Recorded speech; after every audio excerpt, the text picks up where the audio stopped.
आप सभी का फिर से एक बार स्वागत है। तो मैं आपके लिए लेकर आया हूँ आरओ और एआरओ के लिए सामान्य अध्ययन के मोस्ट इम्पोर्टेंट क्वेश्चन। तो अंत तक बने रहिए। आप जो है बहुत कुछ सीख कर जाएंगे और अपने पेपर में चार चांद जरूर लगाएंगे। तो आपके सामने स्क्रीन पर पहला प्रश्न नज़र आ रहा है। आपको जवाब देना है, बस आपको रटना नहीं समझना है। कह रहा निम्नलिखित पर्वत श्रृंखलाओं में से कौन सी हिमालय पर्वत श्रेणियों में अवस्थित है। कह रहा चोआऊ, लोहत्से, अन्नामलाई और चिरुमलाई। तो कह रहा नीचे दिए गए कूट से सही उत्तर का चयन करें। तो पहले का ऑप्शन नंबर पहला और दूसरा यानी चोआऊ और आपका लोहत्से।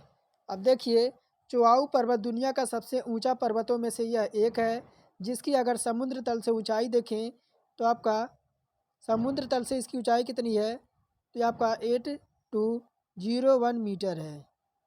01 मीटर है। और तिब्बती भाषा में चोआऊ का अर्थ होता है आपका फिरोजा देवी। क्या होता है, अगर तिब्बती भाषा में बात करें तो इसका आपका जो इसे क्या कहते हैं, तो फिरोजा देवी कहा जाता है। और लोहस्य दे रखा है, लोहस्य माउंट एवरेस्ट है। क्या है, माउंट एवरेस्ट है। और केटू एक कंचनजंगा के बाद दुनिया का सबसे ऊंचा पर्वत है।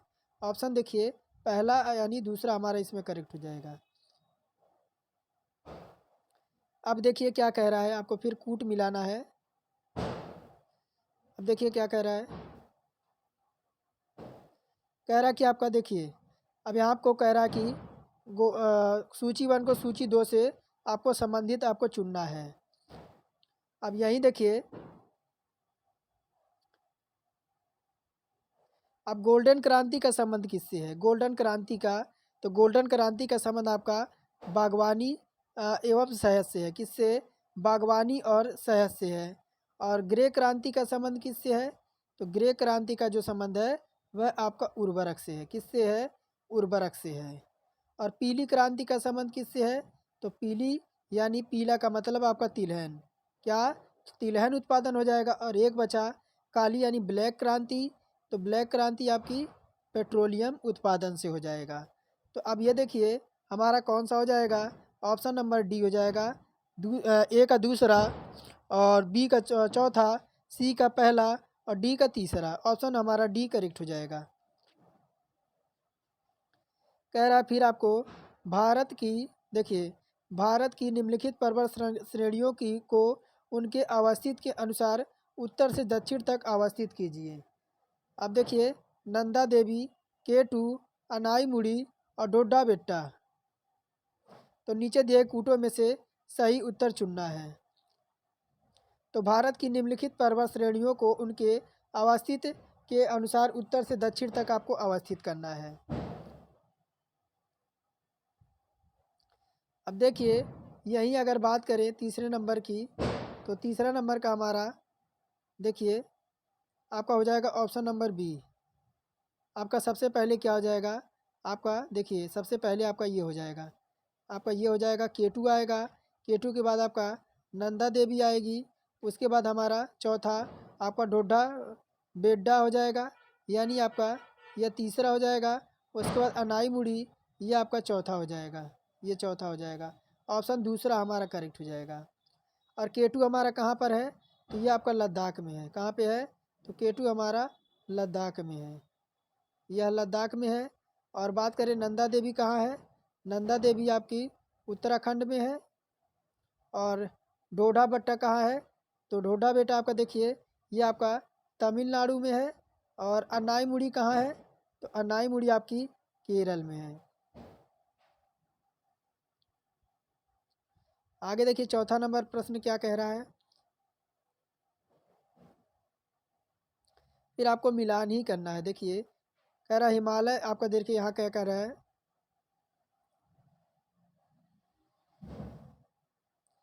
यहाँ कह रहा कि आपका हिमालय शिखर है और राज्य केंद्रित आपके प्रदेश दे रखे हैं। तो केटू आपका कहाँ है, अभी मैंने आपको बताया है केटू आपका कहाँ पर है। तो केटू आपका जो है लद्दाख में है। कहाँ पे है, केटू लद्दाख में है। और नंदा देवी अभी मैंने बताया कि नंदा देवी आपकी उत्तराखंड में है। और और आपका तारा पहाड़ दे रखा है। तो तारा पहाड़ आपका हिमाचल प्रदेश में है और कंचनजंगा आपका सिक्किम में है। तो कौन सा हमारा उत्तर हो जाएगा? उत्तर हमारा ऑप्शन नंबर बी हो जाएगा। ए का दूसरा, बी का पहला, सी का चौथा और डी का तीसरा। कह रहा है देखिए कि प्रायद्वीपीय पठार के संबंध में क्या सही नहीं है। कह रहा है कि प्रायद्वीपीय पठार के संबंध में क्या सही नहीं है। ऑप्शन नंबर पहला कह रहा है इस भूखंड की ऊंचाई लगभग 1000 से 15,000 मीटर है। और दूसरा यही कह रहा है कि प्रायद्वीपीय की ऊंचाई सामान्यतः पश्चिम से पूर्व की ओर से कम हो जाती है। और तीसरा कह रहा है इसके पूर्व में गिरे पहाड़ियाँ तथा पश्चिम में राजमहल पहाड़ियाँ हैं। तो अगर मैं बात करूँ इसमें ऑप्शन आपके कौन कौन से सही हो सकते हैं पाँचवें में, तो हमारा देखिए ऑप्शन सी हमारा करेक्ट हो जाएगा, पहला और तीसरा। प्रायद्वीपीय पठार प्राचीन गोंडवाना भूमि का भूभाग है जो त्रिभुजाकार आकृति में फैला हुआ है। इसका औसतन ऊंचाई आपकी कितनी है? इसकी हाइट की बात करें औसतन तो ये आपका 600 से आपका 900, कितना? 600 से 900 मीटर के मध्य है। प्रायद्वीपीय पठार की ऊंचाई सामान्यतः पश्चिम से पूर्व की ओर कम होती है जो कि महानदी गोदावरी, कृष्णा और कावेरी की दिशा से स्पष्ट है। प्रायद्वीपीय पठार चारों तरफ से पहाड़ी श्रृंखलाओं से घिरा होता है और उत्तर पश्चिम में अरावली का विस्तार, पूर्व में राजमहल पहाड़ियाँ और पश्चिम में गिर पहाड़ियाँ और दक्षिण में इलायची पहाड़ियाँ प्रायद्वीपीय पहाड़ के यह हिस्से का निर्माण करती हैं। आगे बढ़ जाते हैं आपका 6 नंबर प्रश्न पर। तो कथन और कारण आपका है। तो अब यहीं देखिए कथन और कारण से संबंध है। तो कह रहा है देखिए अगर आपको इस प्रश्न छोटा नज़र आया है तो मोबाइल को रोटेट स्क्रीन पर फटाफट कीजिए, आपको बड़ा दिखेगा और समझ भी आएगा। तो कथन कह रहा है कि भारत के उत्तरी मैदान में जाड़ों में कुछ वर्षा हो जाती है। अब यहीं देखिए कारण क्या कह रहा है, जाड़े में उत्तर पूर्वी मानसून सक्रिय होते हैं। तो कह रहा सही उत्तर का चयन करें और कूट से, सही उत्तर का चयन आपको कूट से करना है। अब यही बात करें 6 नंबर की तो क्या हो जाएगा? 6 का ऑप्शन नंबर बी हमारा करेक्ट हो जाएगा। ए आर दोनों सही हैं। क्या है? ए आर दोनों सही है लेकिन आर ए की जो है व्याख्या सही नहीं करता है। देखिए शीत ऋतु में अनेक चक्रवर्तीय आप अवदाव भूमध्य सागर से पूर्व की ओर चलते हुए भारत के उत्तरी मैदान में पहुंचते हैं। इस क्षेत्र में यह अवदवाब थोड़ी मात्रा में वर्षा करती है जो गेहूं की फसल के लिए अत्यंत आपका लाभकारी होता है। अक्टूबर और नवंबर में कोरोमंडल के पूर्वी तट पर वर्षा लौटते हुए मानसून और उत्तरी पूर्वी मानसून के कारण यहाँ वर्षा होती है। और दोनों विकल्प सही हैं परंतु कथन कारण की व्याख्या जो है नहीं कर रहा है। आगे देखिए अब फिर आपको यही प्रश्न है, नीचे दिए गए वक्तव्य को जिनमें एक कथन है और उसके आर कारण दे रखे हैं। अब देखिए क्या कह रहा है, कथन कह रहा है कि गंगा के मैदान में यदि कोई पश्चिम और उत्तर पश्चिम की ओर चले तो मानसूनी वर्षा घटती हुई मिलेगी। क्या कह रहा है, यदि गंगा के मैदान में, देखिए गंगा के मैदान में यदि कोई पश्चिम और उत्तर पश्चिम की ओर चले तो मानसून वर्षा घटती हुई मिलेगी। और कारण कह रहा है आर, गंगा के मैदान में कोई ज्यों ज्यों ऊपर की ओर बढ़ता है अर्धधाताधारी मानसून पवन और ऊंची जाती है, ऊंची ऊंची जाती मिलेगी। ऊपर के दोनों वक्तव्यों को संदर्भ में निम्नलिखित में से कौन सा सही आपका होगा? तो देखिए ऑप्शन अगर बात करें, ऑप्शन नंबर हमारा इसमें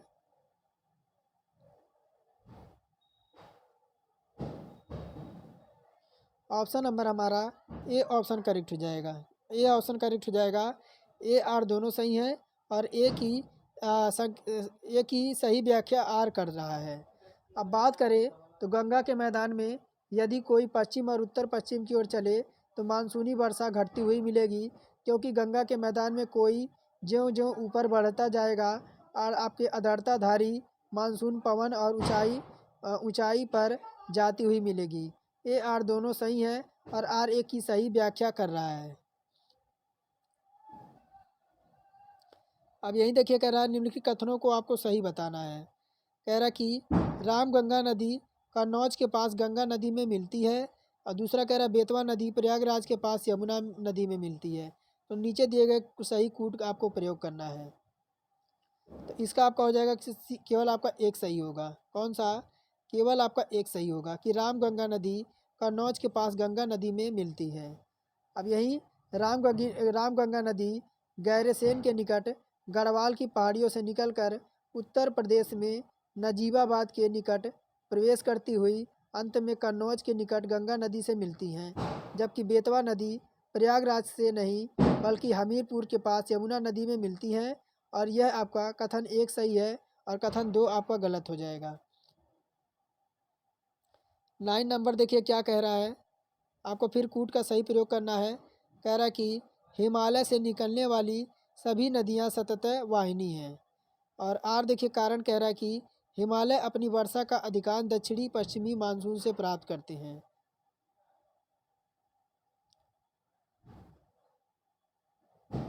अब देखिए ऑप्शन बी हमारा हो जाएगा।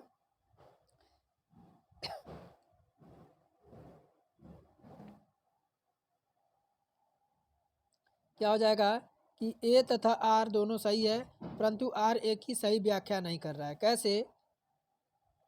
देखिए हिमालय से निकलने वाली नदियाँ हमेशा जल बना रहता है, क्योंकि इसका उद्गम हिमालय से होता है, जो ग्रीष्म काल में भी इन्हें जल प्रदान करती है। साथ ही हिमालय अपनी वर्षा का अधिकांश भाग दक्षिण पश्चिम मानसून से प्राप्त करता है। कथन व कारण दोनों सही है, परंतु कारण की जो है कारण की व्याख्या नहीं कर रहा है। ऑप्शन देखिए बी हम विकल्प इसमें करेक्ट कर देंगे।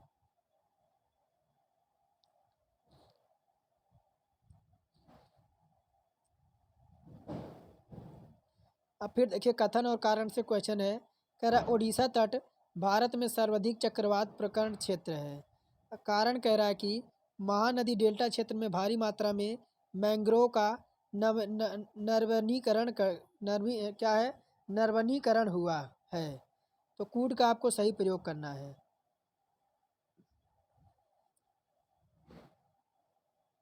इसमें बी ऑप्शन करेक्ट कर देंगे कि भारत की आकृति आपके चतुष्कोणीय यानी चतुर्भुजकार है। इसके पूर्व में बंगाल की खाड़ी और पश्चिम में अरब सागर। यहाँ आने वाले चक्रवात इन्हीं दो जलीय क्षेत्रों में पैदा होते हैं। बंगाल की खाड़ी में अधिकतम ताप से बने निम्न दाब के कारण अधिक चक्रवात उत्पन्न होता है। बंगाल की खाड़ी में ज़्यादातर चक्रवात अक्टूबर और नवंबर में आते हैं। और भूविज्ञान अध्ययन केंद्र से तिरुवनंतपुरम के अनुसार पूर्वी तट के क्षेत्र का सर्वाधिक चक्रवात प्रभावित क्षेत्रों के अंतर्गत सम्मिलित किया जाता है।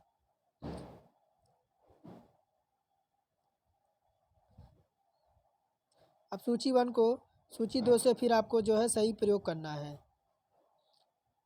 कह रहा है कि जो है आपकी मरखा घाटी दे रखा है। मरखा घाटी कहाँ पर है?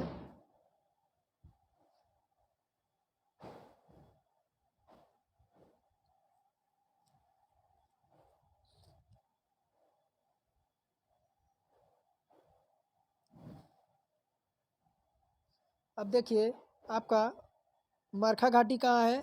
तो आपका देखिए मरखा घाटी आपका कहाँ पे है? तो लद्दाख में। कहाँ पर है? लद्दाख में है। और आपका क्या दे रखा है? आपकी जूकू घाटी। जूकू घाटी कहाँ है? तो जूकू घाटी आपकी नागालैंड में है। नागालैंड में है। और सांगला घाटी कहाँ है? सांगला घाटी आपका है हिमाचल प्रदेश में। और युथांग घाटी आपका सिक्किम में है। अब ऑप्शन नंबर हमारा देखिए चौथा तो इसमें करेक्ट हो जाएगा कि मरखा घाटी केंद्र शासित प्रदेश लद्दाख में स्थित है। और बात करें जूकू घाटी नागालैंड राज्य में स्थित जूकू श्रेणी के पीछे स्थित घाटी समुद्र से आपका 2338 मीटर ऊंचा है। और यह नागालैंड और मणिपुर के बॉर्डर पर स्थित है। और सांगला घाटी हिमाचल प्रदेश के कन्नौज जिले में स्थित है, जो आपका धर्मशाला, डलहौजी, कुल्लू और मनाली और स्वास्थ्यवर्धक हिल स्टेशन के हिमाचल प्रदेश में स्थित है। अब सूची 1 को सूची 2 से आपको फिर सम्मिलित करना है। अब यहीं देखिए कह रखा आपका इधर झील दे रखा है, इधर उसके प्रकार दे रखे हैं। अब देखिए आपका अष्टमुदी कयाल कहाँ पर है? अष्टमुदी कयाल कहाँ पर है? तो अष्टमुदी कयाल आपका क्या है? तो आपकी लैगून झील है। क्या है? आपकी लैगून झील है। और हिमायत सागर क्या है? हिमायत सागर देखिए अदमुदी कायल कहाँ पर है? अदमुदी कायल आपका कहाँ पे है? तो अदमुदी कायल आपका केरल में है। केरल में, केरल में है। हिमायत सागर कहाँ पर है? तो हिमायत सागर आपका तेलंगाना में है। कहाँ पे? तो तेलंगाना यानी TN यानी तेलंगाना में है। अब हिमायत आपका कहाँ पर है? तो आपका देखिए यह कृत्रिम झील है और मीठा पानी है। क्या है? यह कृत्रिम झील है और मीठा पानी है। और उसके बाद आपका डल झील दे रखा है। डल झील कहाँ पर है? तो डल झील आपका जम्मू एंड कश्मीर में है। और ये क्या है? तो डल झील आपका क्या है? अवशिष्ट मीठा पानी है। क्या है? अवशिष्ट मीठा पानी है। देखिए इसका पहला हो जाएगा आपका त्यांगोमो झील आपका है। तो ये आपका एक हो जाएगा हिम नदी। हिम नदी आपका कहाँ पर है? हिम नदी तेंगो झील आपका कहाँ है? तेंगो झील है ये आपको यहाँ से देखिए। तेंगो झील आपका कहाँ पर है? तो ये आपका सिक्किम में है। कहाँ पे है? सिक्किम में। आपका सिक्किम में है। ऑप्शन देखिए, ऑप्शन हमारा इसमें ऑप्शन नंबर पहला करेक्ट हो जाएगा।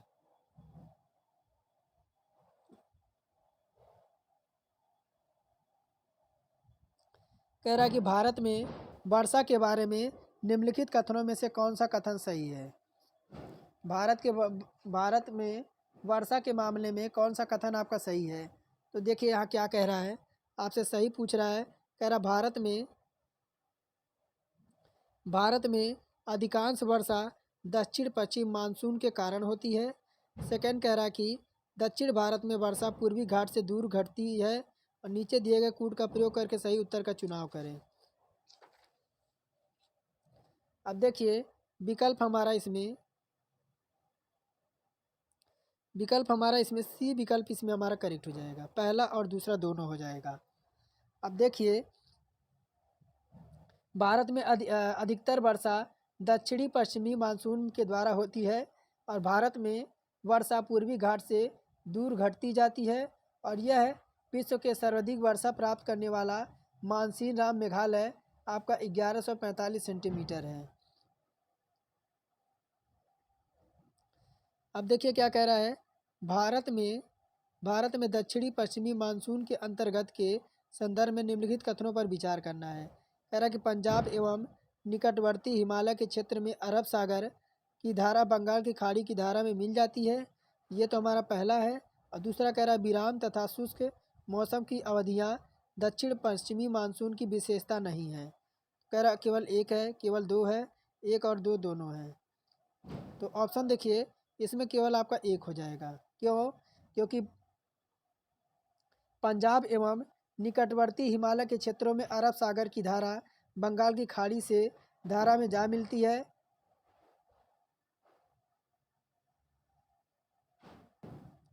बंगाल की खाड़ी में जा मिलती है। अब बात करें तो भारत में दक्षिण पश्चिम मानसून दो शाखाओं अरब सागर की धारा और बंगाल की खाड़ी की धारा में विभाजित होकर आपके यहाँ पर प्रवेश होते हैं। दोनों शाखाओं में धाराएं पंजाब और निकटवर्ती पश्चिमी हिमालय के क्षेत्र में मिलती हैं। लेकिन इस समय यह यहाँ तक ये दोनों ही धाराओं की आर्द्रता आपकी बेकार हो चुकी है। भारत में मानसून आरंभ होने के बाद बीच बीच में हफ्तों तक वर्षा नहीं होती है, जिससे विराम और शुष्क मौसम दशाएं उत्पन्न हो जाती हैं। तो अब इसमें ऑप्शन देखिए, ऑप्शन हमारा 15 पहला क्या था? 15 था ना। तो 14 का ऑप्शन नंबर केवल आपका एक सही था। अब 15 नंबर देखिए कह रहा फिर आपका कूट और मिलान दे रखा है। कह रहा सूची 1 को सूची 2 से मिलान करना है। उष्ण कटिबंधीय आर्द्र पर्णपाती दे रखा, इसका संबंध क्या हो जाएगा? तो उष्ण कटिबंधीय अर्ध पर्णपाती का संबंध आपका तराई से हो जाएगा। किससे हो जाएगा? तराई से हो जाएगा। और उष्ण कटिबंधीय शुष्क पर्णपाती वन हो जाएगा। यह कहाँ पे? तो मध्य गंगा मैदान। यह आपका तीसरा हो जाएगा। और अल्पाइन का क्या हो जाएगा? अल्पाइन का आपका अरुणाचल प्रदेश हो जाएगा। और एक बचा उष्ण कटिबंधीय सदाबहार, ये आपका होगा सहाद्री हो जाएगा। विकल्प देखिए ऑप्शन नंबर आपका क्या हो जाएगा, तो पहले का चौथा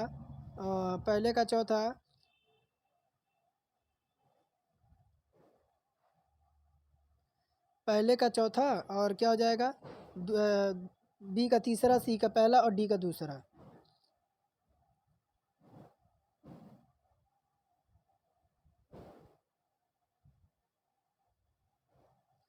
कह रहा निम्नलिखित प्रश्नों की उत्तरियाँ दी गई हैं जिनमें आपका कथन ए और कथन आर है, निरूपित करता है। ध्यानपूर्वक इन उक्तियों का परीक्षण कीजिए और नीचे दिए गए कूटों का प्रयोग करके सही उत्तर का चयन कीजिए। क्या कह रहा है देखिए, कथन क्या कह रहा है, कह रहा है कि भारत में पश्चिमी तट की तुलना में पूर्वी तट की धान का उत्पादन अधिक होता है और भारत के पूर्वी तट पर पश्चिमी तट की तुलना में अधिक वर्षा होती है। तो कूट आपका दे रखा है। अब यह कूट जो आपका हो जाएगा ऑप्शन नंबर सी, ये सही है परंतु आर गलत है। भारत में पश्चिमी तट की तुलना में पूर्वी तट में आपके धान की उत्पादन अत्यधिक होता है और भारत के पूर्वी तट पर पश्चिमी घाट की तुलना में वर्षा कम होती है, लेकिन ये सही है।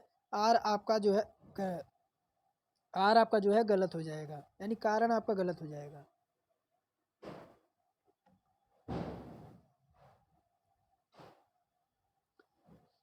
अब देखिए कह रहा फसल चक्र के संदर्भ में निम्नलिखित में से कौन सा कथन सही है। कह रहा कि गहरी जड़ों वाली फसलों के बाद उसी तरह की फसलें उगानी चाहिए, और दूसरा कह रहा कि फलीदार फसल के बाद बिना फली वाली फसल लेनी चाहिए। तो अब कूट यहाँ दे रखा है, कूट देखिए 4 कूट दे रखा है। अगर हम बात करें तो 17 नंबर है ना, तो 17 का ऑप्शन नंबर भी केवल आपका दूसरा हो जाएगा, ये दूसरा वाला, कि फसल चक्र के सिद्धांत के अनुसार एक उत्तम फसल उत्पादकता प्राप्त करने के लिए आपको कई पद्धतियाँ अपनानी चाहिए। जैसे अगर बात करें तो उथली जड़े वाली फसलों की बाद गहरी जड़ वाली फसल उगानी चाहिए, फलीदार फसलों के बाद बिना फलीदार वाली फसल उगानी चाहिए और अधिक जल की आवश्यकता वाली फसल के बाद कम जल की आवश्यकता वाली फसल को उगाना चाहिए। और साथ ही कृषि कृषि साधनों का प्रयोग आपकी क्षमतापूर्व ढंग से होनी चाहिए और अपवर्तन प्रभावित क्षेत्रों में फसल चक्र का आच्छादित फसलों का समावेशित होना चाहिए। अब फिर यहीं आपका सूची 1 को सूची 2 से आपको मिलान करना है। अब आपका CRIDA दे रखा है, CRIDA दे रखा है। अब CR यानी central research institute for dry land agriculture, यह कहाँ पर है, तो यह आपका हैदराबाद में है। IIPR दे रखा है, यह क्या है, तो इंडियन इंस्टीट्यूट ऑफ पेल्सेस रिसर्च के यहाँ पर क्या है, तो आपका कानपुर में है। कहाँ पे है, तो ये आपका कानपुर में है। और IGFRI दे रखा है, यानी Indian grassland and fodder research institute, ये कहाँ पर है, तो ये आपका झांसी में है। और UPCRA कहाँ पर है, तो आपका लखनऊ में है। तो ऑप्शन देखिए, ऑप्शन इसमें कौन सा हो जाएगा, 18 का ऑप्शन नंबर ए ऑप्शन इसमें करेक्ट हो जाएगा। 19 नंबर देखिए क्या कह रहा है, कॉलम 1 में दी गई स्लैश एंड कृषि का कॉलम 2 में क्षेत्र से सुमिलित कीजिए।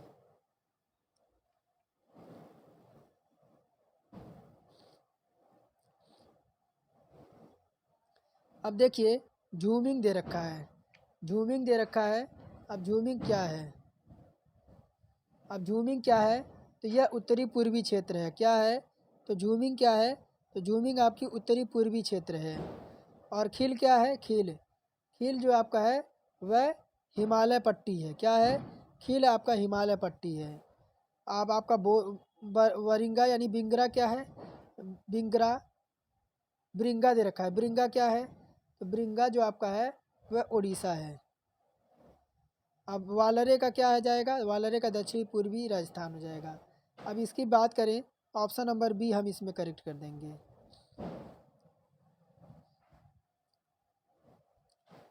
कह रहा कि देखिए 22 नंबर कह रहा कि देखिए निम्नलिखित में से कौन सा देश आपका स्लोवाकिया का पड़ोसी देश नहीं है। तो सार्किया है।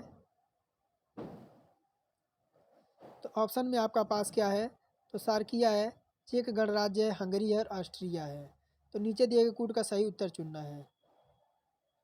अब देखिए हमें और ऑप्शन देख देते हैं। तो विकल्प हम इसमें सी करेक्ट कर देंगे। विकल्प सी हो जाएगा। अगर बात करें विकल्प सी में आपका दूसरा, देखिए दूसरा, तीसरा और चौथा करेक्ट हो जाएगा।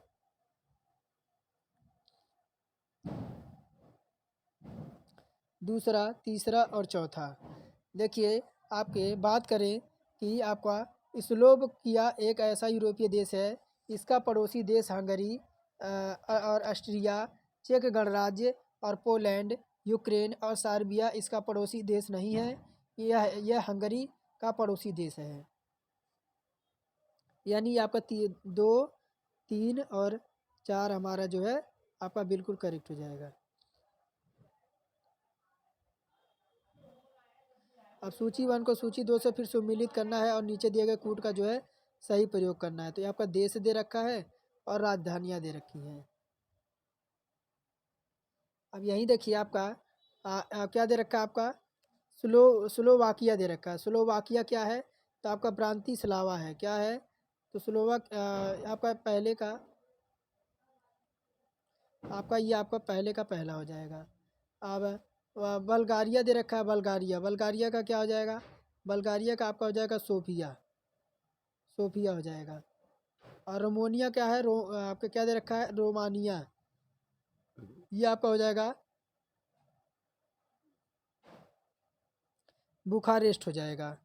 अब देखिए हंगरी का क्या हो जाएगा, आपका बुडापेस्ट हो जाएगा। क्या हो जाएगा, हंगरी का आपका बुडापेस्ट हो जाएगा। तो विकल्प हम ये इसमें करेक्ट कर देंगे।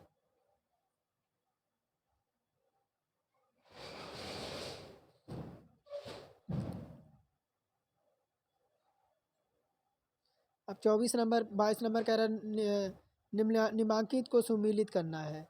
तो आंध्र प्रदेश का देखिए, आंध्र प्रदेश का कहाँ पे हो जाएगा, तो आंध्र प्रदेश जो आपका हो जाएगा वह अफ्रीका वाला संबंध हो जाएगा।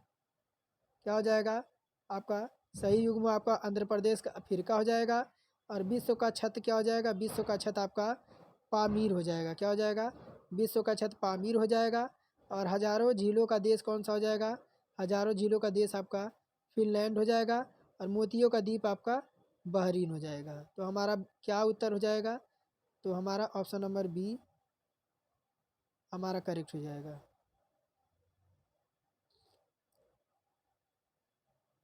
कह रहा निम्नलिखित कथनों पर आपको विचार करना है। कह रहा कि कोयला अवसादी सेल है और बेसाल्ट अग्नेय सेल है। अब अग्नेय सेल क्या होता है, देखिए ऑप्शन दोनों हमारे करेक्ट हो जाएंगे। अग्नेय सेल क्या होता है, अग्नेय सेल देखिए अग्नेय सेल दे रखा है। अग्नेय सेल जो है यह ज्वालामुखी उजागर के समय भूगर्भ से निकलने वाला लावा है। यह धरती पर जमकर ठंडा हो जाने के पश्चात अग्नेय सेल में परिवर्तित हो जाता है। इन्हें प्राथमिक सेल भी कहा जाता है। इसमें जीवाश्म नहीं पाए जाते हैं। इनका उदाहरण की बात करें तो ग्रेनाइट, बेसाल्ट और पेगमालाइट, डायोराइट और आपका गेब्रो।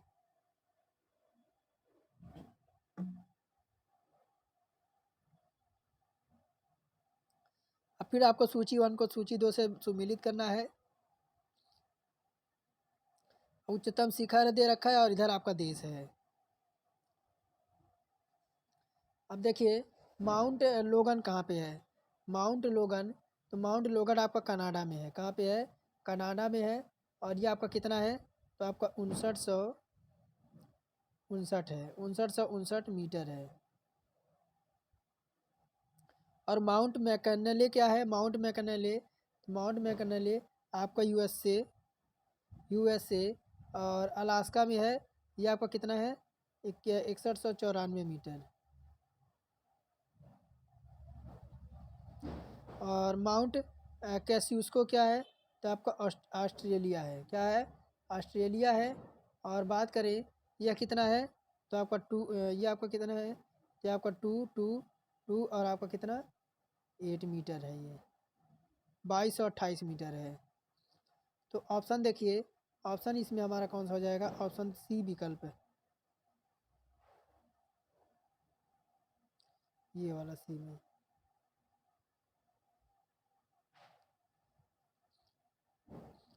कह रहा निम्नलिखित कथनों पर विचार करना है। कह रहा है देखिए, कह रहा कि परिप्रशांत मेखला सुनामी का अति संवेदनशील क्षेत्र है। कारण कह रहा है यह मेखला वर्तनी की दृष्टि से अति सक्रिय क्षेत्र है और विश्व की प्रमुख भूकंपों का स्रोत है। तो अब ऑप्शन आपसे बताना है।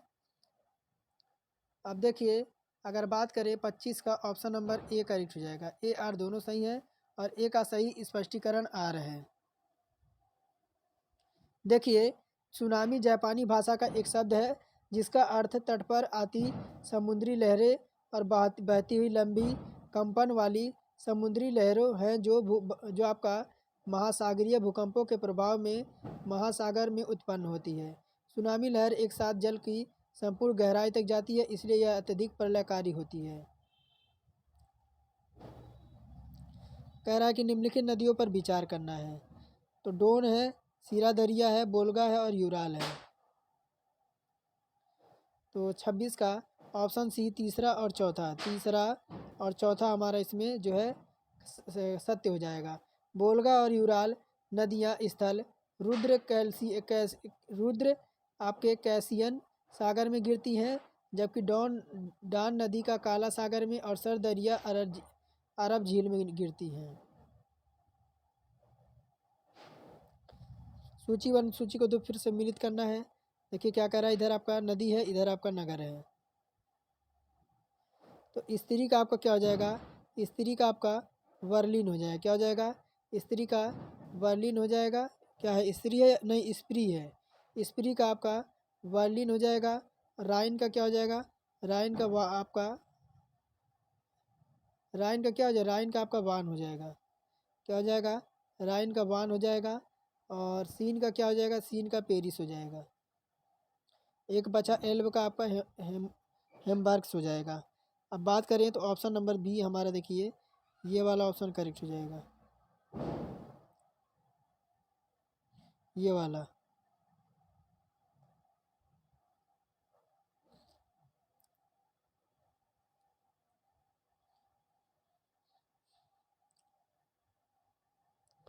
कह रहा निम्नलिखित कथनों पर विचार करना है।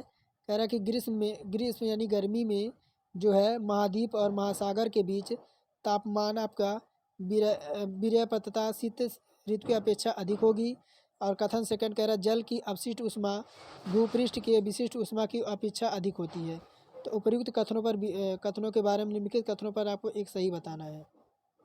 अब ऑप्शन देखिए, इसमें आपका ऑप्शन बी विकल्प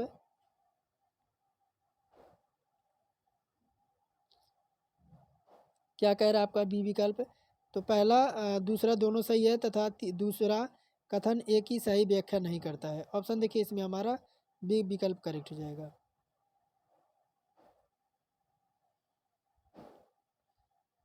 कह रहा कि हाल ही के वर्षों में मानव गतिविधियों के कारण वायुमंडल में कार्बन डाइऑक्साइड की सांद्रता में बढ़ोतरी हुई है, किंतु उसमें से बहुत सी वायुमंडल के निचले भाग में नहीं रहती हैं। क्यों, क्योंकि वह बाह्य समताप मंडल में पलायन कर सकती हैं, समुद्र में पादप पलवक प्रकाश का संश्लेषण कर सकती हैं और ध्रुवीय बर्फ छत्रक वायु का ग्रहण कर सकती हैं। तो कौन सा कथन इसमें आपका सत्य होगा। तो कथन इसमें आपका ऑप्शन नंबर बी, केवल आपका 2।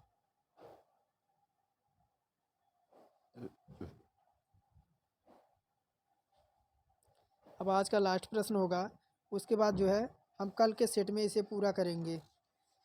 एक एक दिन आपका थोड़ा थोड़ा क्वेश्चन सॉल्व करेंगे। अब बात करें तीसरे नंबर 30 नंबर है ना। अब 30, अब देखिए 30 जो आपका रहेगा आपके लिए होमवर्क रहेगा। क्या रहेगा, मैं प्रश्न पढ़ सकता हूँ। कह रहा नीचे दिए गए वक्तव्य नीचे दिए गए एक को अभिकथन है। कह रहा है ए एक दूसरे का कारण आपका कह रहा है अभिकथन कि जीवमंडल एक खुला विवृत तंत्र का उदाहरण है। आर कह रहा कि जीवमंडल में पदार्थ के प्रारंभिक निवेश के बाद पुनः नए पदार्थों का निवेश नहीं हो सकता, परंतु ऊर्जा का निवेश एक आपका बहिर्गमन पर कोई प्रतिबंध नहीं होगा। तो अब यहाँ देख लीजिए, इसका स्क्रीनशॉट लीजिए और फिर यहाँ देखिए आपका कूट है, आपका देखिए कूट आपका दे रखा है यहाँ पे, कूट का भी ले लीजिए और ये इसको देखिए, इसका भी स्क्रीनशॉट लेकर आपको कमेंट में बताना है कि 30 नंबर का आपका कौन सा उत्तर आपका करेक्ट हो जाएगा। तो आज के लिए फ़िलहाल इतना ही, फिर मिलेंगे नेक्स्ट वीडियो में।